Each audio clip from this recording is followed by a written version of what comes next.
Good evening. Shots have been fired at Princess Anne and Captain Phillips. At least 5 shots were fired at their car and the bullets shattered the windows. 4 months after her dazzling wedding, Princess Anne was the target of would-be kidnapper Ian Ball.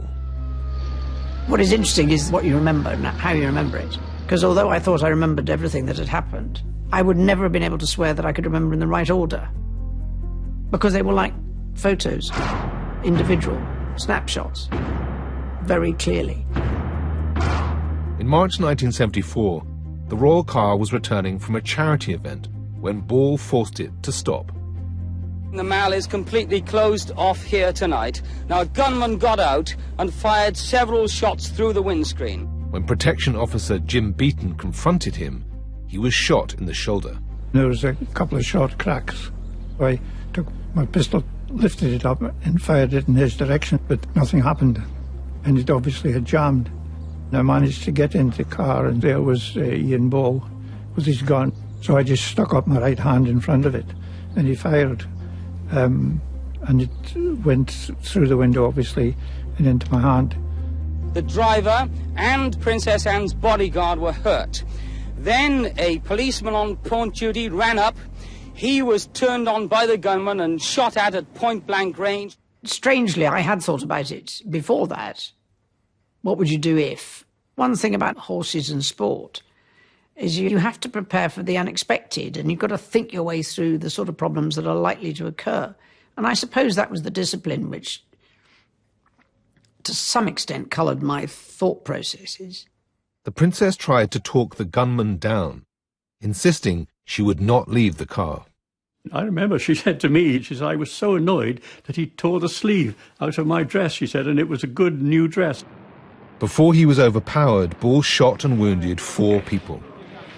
They were all given medals by a grateful queen. Princess Anne, because she was so cool, calm and collected, I think it kept the situation within control. 3 years later came the birth of a son, Peter, and in 1981, baby Zara. Their mother decided her children should be plain Mr. and Miss. Stunning pictures of her in here. We were always brought up on the understanding that we were going to have to go to work, we were going to have to go out and earn our living, regardless of the fact of who our grandmother was or who our mother was. I think it made us fight harder as well to try and be as successful as we could be. So I definitely, we're very grateful to her not giving us a title anyway. As a member of the royal family, living with that sort of pressure is hard, and the expectations that come with it is hard. And that might have been at the bottom of the list, that it may be less difficult for you. But actually, understanding where they sit within the family and what happens next, it made much more sense. Peter and Zara both live with their families close to Gatcombe Park in Gloucestershire. It was where they grew up, a haven for them and their mother. It was her sanctuary, if you like. When you're working, you also want to be able to then go home and, be a mother. She was taking us out, onto the farm and helping out on the farm, helping with the lambing and all that sort of stuff. They didn't give them titles, but Princess Anne and Mark Phillips did give their children a leg up into the saddle. Captain Phillips was an Olympic gold medalist before he and Princess Anne were married. For the whole family, horses were work, rest and play. It was part of our lives. We didn't really know anything else. We both started off with a little Shetland called Smokey. When we went up to the stables to go and ride, it was a working professional yard. Both our parents were riding. It was normal, especially as our father won Olympic medals and been hugely successful in the sport. That was just life growing up. But the marriage wasn't to last. After 19 years, the couple were divorced. Princess Anne then married Naval Commander Tim Lawrence. It's quite amusing that she married first an army officer and then a naval officer, so there must be something about the military that attracts her. They met while the up-and-coming officer was an equerry or military assistant to the Queen. After almost 30 years of marriage, the Vice Admiral and the Princess Royal make a powerful team. They both have the understanding of what being a part of the wider family means and what is required, and through the last 25 years plus that they've been together now, he's been a very strong support for her. Naturally, their interests coincide. The Trafalgar dinner's an annual naval tradition, and an enjoyable date for both of them. There's a shared love of history, duty, and much more besides. We are both map and chart people. We like to know where we are and see where we're going. For more than 3 decades, Sir Tim has been able to observe the royal family close up. Similarities with her father are much talked about. What is less spoken about is the similarities with her mother, the Queen. The common theme is humour, fun. One of the great surprises for me when I first went to Balmoral and to Sandringham and Windsor was that these places are full of laughter. The love of sport is another bond. We both follow with great enthusiasm the Scottish rugby team. As you may have noticed, they don't always win. There is one area where the couple don't see eye to eye. She grew up with horses. Horses have been part of her life. It's not something I share with her. Sadly, I've never been bitten by the horse bug. At Gatcombe, that bug draws the crowds to the Festival of British Eventing. Jane Holderness Rodham is a lady-in-waiting to the Princess and a former Olympic gold medalist. They first met riding as children. Even at 9 years old or 10 years old, you know, when she appeared, she had great presence.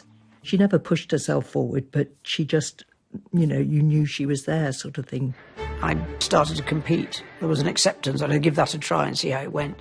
And then it was more successful than I thought it was going to be. Well, she was obviously very competitive, and she had an amazing affinity with her horses. You know, her and Doublet were just a real partnership. They were a pleasure to watch. At the age of 21, as a member of the British eventing team, Princess Anne won gold at the 1971 European Eventing Championships.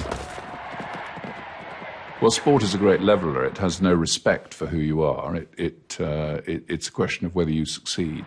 If you come first in a World Equestrian Games, nobody can really accuse you of having extra favours because you're a member of the royal family. You've done it, and it's a great thing to achieve.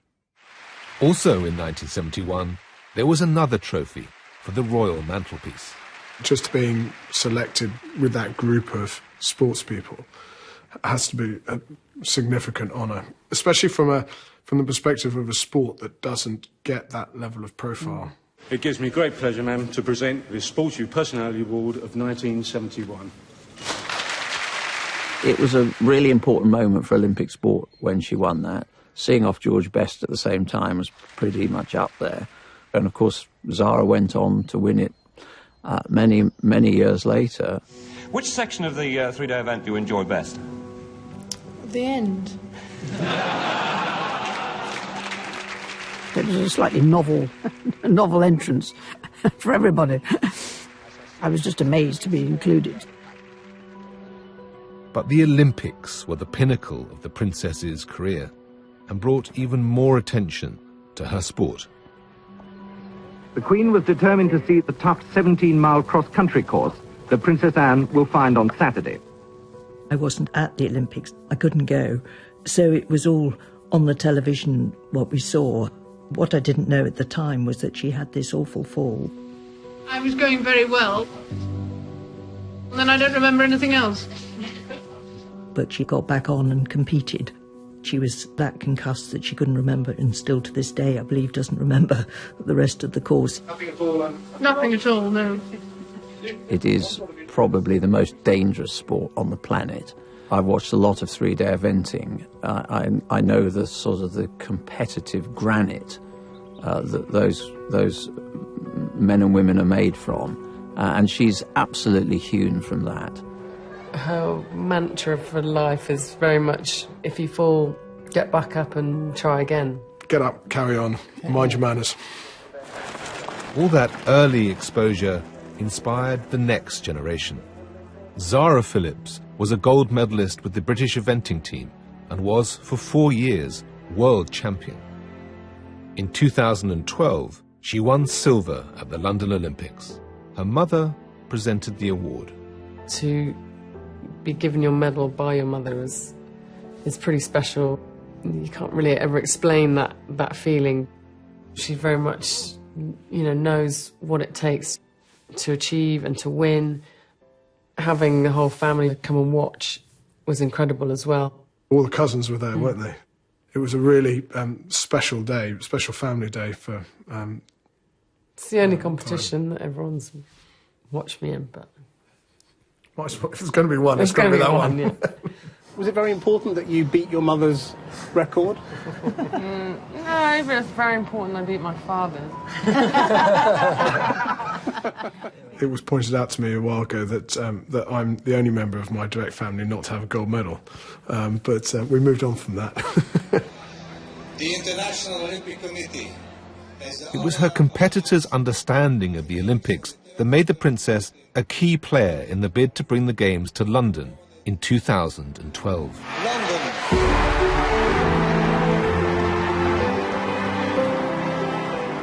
I really think the team have earned it. I mean, they've done a fantastic job. She was absolutely integral to our winning the bid for the Olympics in 2005, then did a huge job with the British Olympic Association. The Princess Royal was on the bid committee, and her contribution was seismic, and it was always to the point. She doesn't always suffer fools gladly. She doesn't speak for the sake of speaking. I do remember, after a rather long-winded interjection by one of the committee members, she'd actually forgotten to turn her microphone off. And she did manage to utter the immortal words, "I think this person is probably the most stupid person in world sport." And this echoed absolutely around the room. And she never flinched. It was as though it never happened, and we just moved on. But it is probably one of my favourite moments. Not flinching is a speciality, even in the heat of battle.